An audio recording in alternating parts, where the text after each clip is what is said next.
kafartum inna 'adzabi lasyadid. Allah menyatakan, jikalau kalian mensyukuri nikmatku, maka niscaya Allah Subhanahu wa taala akan menambahkan nikmat yang telah diberikan untuknya. Artinya orang yang bersyukur pada nikmat Allah Subhanahu wa taala, maka nikmat yang telah diberikan tidak akan dicabut dan tidak akan dihilangkan oleh Allah, bahkan ditambahkan oleh Allah Subhanahu wa taala. Wa la in kafartum, namun sebaliknya jika kita mengkufuri nikmat Allah, mengingkari nikmat Allah Subhanahu wa taala, inna 'adzabi lasyadid. Sesungguhnya azabku amatlah pedih, kata Allah Subhanahu wa taala. Maka hadirin yang dimuliakan Allah Subhanahu wa taala, kalau kita mau merenung bahwa Allah Subhanahu wa taala ini tidak pernah putus untuk memberikan kita nikmat, sehingga Allah Subhanahu wa taala menyatakan di dalam Al-Qur'an, wa asbagha 'alaikum ni'amahu dhahira wa batinah. Allah telah menganugerahkan kalian nikmat yang meliputi zahir batin kalian.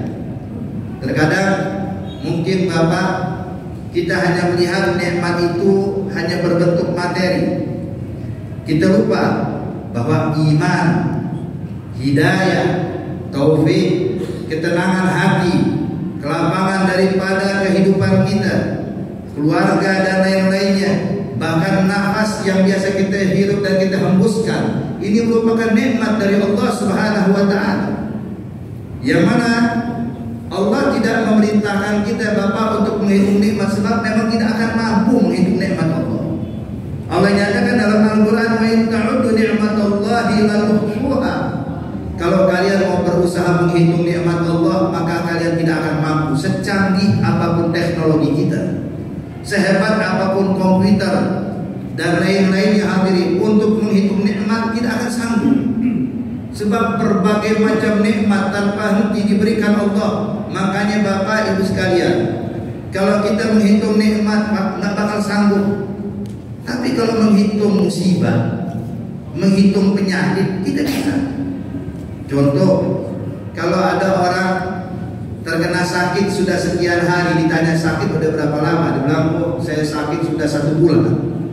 Tapi coba kalau tanya sehatnya udah berapa lama, mungkin kita bingung menjawabnya. Sebab memang sakit ada awal dan akhir, tapi sehat terus diberikan oleh Allah.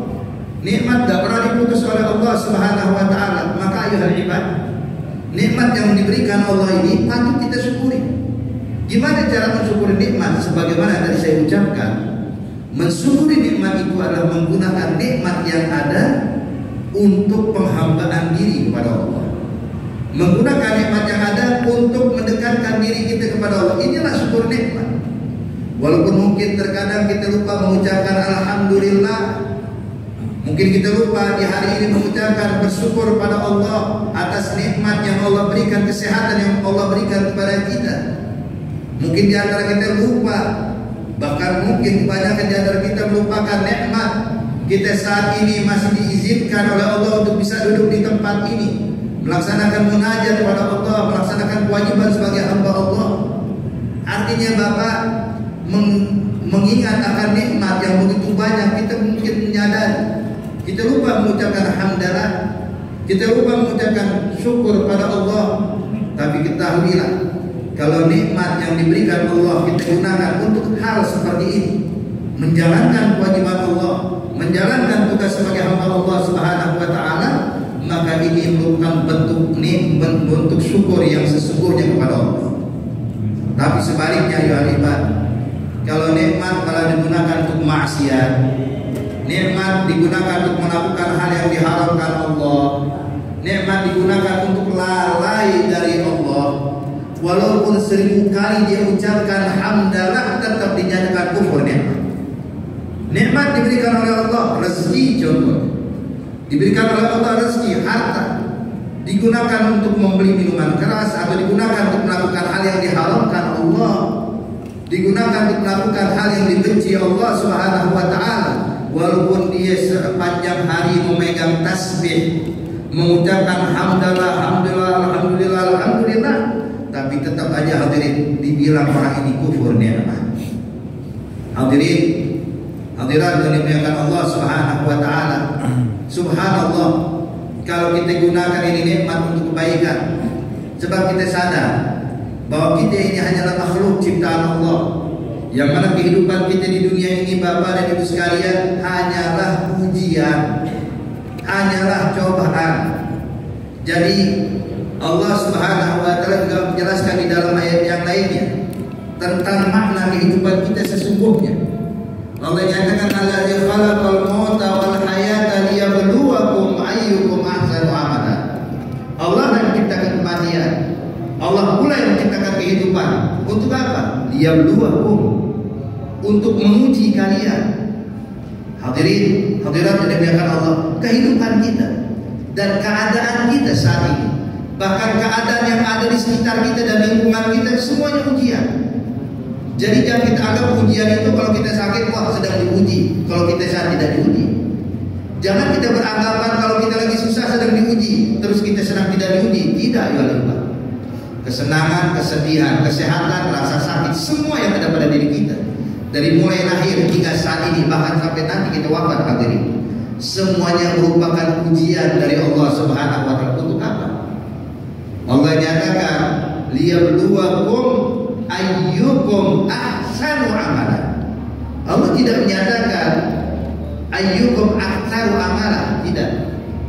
Allah menyatakan sesungguhnya ujian untuk melihat mana yang terbaik amalnya di antara kalian. Allah tidak mengatakan mana yang terbanyak amalnya, tidak, ya Allah. Maka yang paling penting adalah ketika kita sadar kehidupan ini hanyalah ujian, kita bakal kembali kepada Allah Subhanahu wa taala, maka pandai-pandailah bersyukur atas nikmat yang tidak pernah diputus oleh Allah. Senantiasa Allah berikan nikmat. Namun sayang ayuhan ibadah, Allah nyatakan di dalam ayat yang lainnya, Allah berfirman, wa qalilun min ibadiyas syakur. Namun sangat disayangkan, sangat sedikit, kata Allah, hamba yang pandai bersyukur pada Allah Subhanahu wa taala. Teringat satu kisah, hadirin.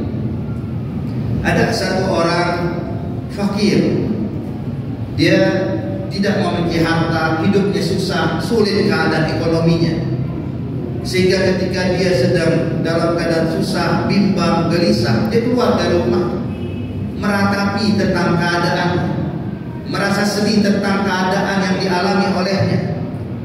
Ketika lewat rumah yang begitu megah, rumah yang begitu mewah, hadirin, yang dikenal pemilik rumah ini bernama Ibnul Jarir. Maka spontan ketika dia melihat rumah yang mewah bagaikan istana, yang memiliki taman, kebun yang berlimpah, sedangkan rumah dia yang gubuk, yang miskin, yang susah, maka spontan dia pun terlintas dan mengucapkan satu kalimat. Dikatakan, ma'ahad yastari illa Ibnul Jarir. Tidak ada orang yang hidup nyaman di dunia ini melainkan cuma pemilik ini rumah Ibnul Jarir, katanya. Ibnul Jarir ya hidupnya enak, rumah mewah, semua fasilitas ada. Maka subhanallah, Pak, waktu dia mengucapkan kalimat ini, kebetulan pemilik rumah Ibnul Jarir lagi ada di situ. Dengan kalimat ini, ma'ahad yastari illa Ibnul Jarir, tidak ada orang yang hidup di yang nyaman di dunia melainkan cuma Ibnul Jarir. Ibnul Jarir pun keluar, hadirin, memanggil orang dari ta'al yang bulan kemari. Dibilang, ada kul ta'anifan, apa yang barusan kau ucapkan tadi? Maka orang ini pun berkata dengan polosnya, dia tidak tahu kalau ini Ibnul Jarir.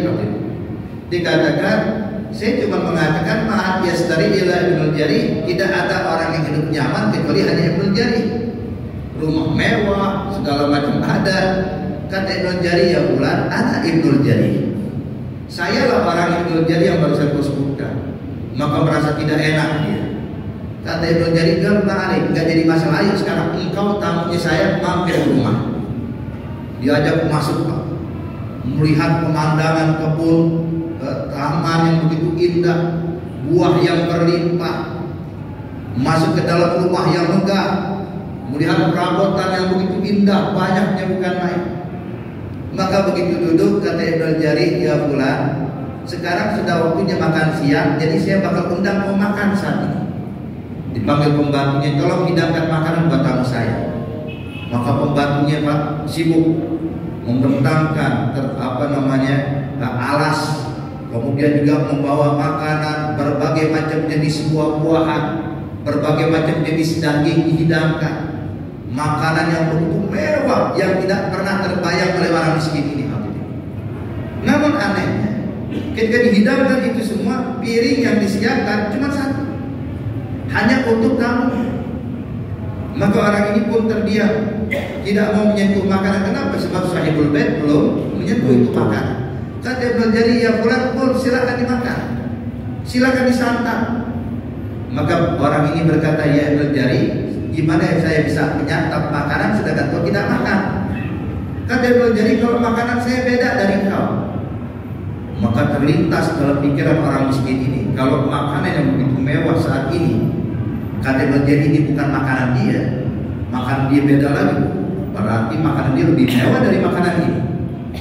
Maka dia sampai menyantap makanan, menunggu sambil memperhatikan, ini makanan apa yang bakal disantap oleh Ibnu Jari. Ketika dia sedang asik memakan buah-buahan dan segala macam hadirin, tak lama pembantunya keluar, Pak, membawa nampan kecil berisi roti kering dan air putih, dihidangkan buat Ibnu Jari. Maka Ibnu Jari pun memakan roti kering tersebut yang tidak bisa dimakan kecuali dicelupkan ke air dulu. Dicelupkan ke air kemudian dimakan, dicelupkan ke air kemudian dimakan. Maka bertanya orang, ya Ibnu Jari, kenapa kau memakan roti yang kering sedangkan di hidangan ini banyak makanan yang begitu mewah? Kata Ibnu Jari, ya pula, sesungguhnya saya punya penyakit, dilarang oleh dokter menyantap itu makanan. Dokter hanya membolehkan saya makan roti kering yang dicelup dengan air, cuma ini aja yang dibolehkan. Maka dia mengambil ibroh, pelajaran. Berarti banyaknya harta, kekayaan dan lain-lainnya tidak menjamin orang itu bahagia. Keluar orang ini hadirin, dan dia sudah mengambil pelajaran, dia pun kembali berteriak di depan rumah Ibnu Jari. Dia katakan, "Ma yastari hatta Ibnu Jari." Bilang, enggak ada orang yang hidup nyaman kalau mikirin dunia, bahkan Ibnu Jari pun gak nyaman hidupnya. Lalu siapa yang hidupnya nyaman hadirin? Bukan yang banyak hartanya, tapi hamba yang pandai bersyukur pada Allah. Ketika dia merasakan nikmat yang ada, dia syukuri, maka dia telah mendapatkan dunia beserta isinya. Maka oleh karena itu hadirin, hadirat dimuliakan Allah Subhanahu wa taala, sadarilah bahwa nikmat tidak pernah diputus oleh Allah dalam keadaan apapun kita. Bahkan dalam keadaan sakit sekalipun nikmat tidak diputus. Bahkan dalam keadaan susah sekalipun nikmat tidak akan diputus oleh Allah Subhanahu wa taala.